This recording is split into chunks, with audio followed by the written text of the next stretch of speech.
नमस्कार। भगवान नटनागर कृष्ण जमुना कूल माँ राधांकर बेणीबंधन करुछंती।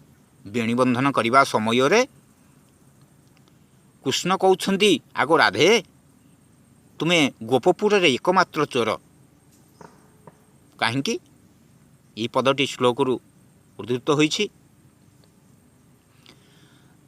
राधे चौजगुणासी केशबंधन किंते पर सद्यवा हंसी जान मुर्गाखिणी विधुसुधा कुंभीशं कुंभदय मचितं हरिमध्यंग वृद्धिकृतं वर्ष्यादि चौजनम राधायति मधुर वाक्य कथितं राधापति पातुव।